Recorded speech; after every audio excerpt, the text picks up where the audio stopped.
While the West Coast ports continue to dig out from the backlog of cargo that built up during that long-standing labor dispute, many retailers are still trying to assess the damage that was done. Courtney Reagan has more.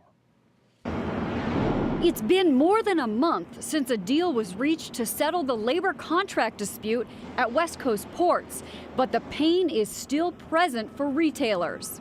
Williams-Sonoma, which runs Pottery Barn and West Elm in addition to its namesake brand, says the congestion continues to cause a material disruption and estimates it will incur $30 to $40 million in lost sales, with a 10 to 12 cent earnings per share hit for the year. The retailer is among the 25 largest container volume importers in the country. Restoration Hardware says $10 to $12 million in orders are delayed, but the home furnishings retailer is confident it will be shifted into the second quarter rather than lost. 30% of Pacific Sunwear spring goods are delayed, and the CEO called the sales hit quite significant on its earnings call, adding that even though a new sneaker was featured in windows, stores didn't have the shoes to sell. The teen retailer isn't expecting to get back lost sales.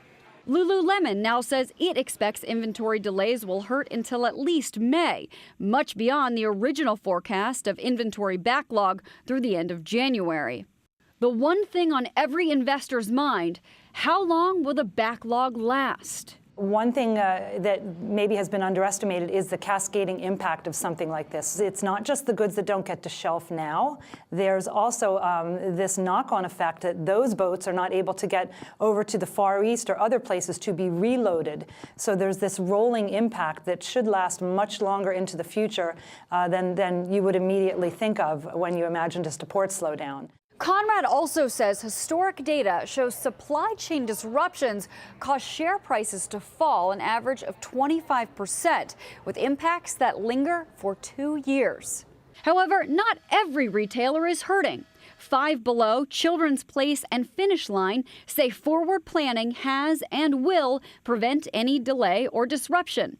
Francesca's, Vents, and Men's Warehouse are among those experiencing only a minimal impact. And there could be a silver lining for shoppers. While there has been less inventory to pick from in early spring, once the merchandise does come in, retailers will likely have to discount it to catch up. For Nightly Business Report, I'm Courtney Reagan.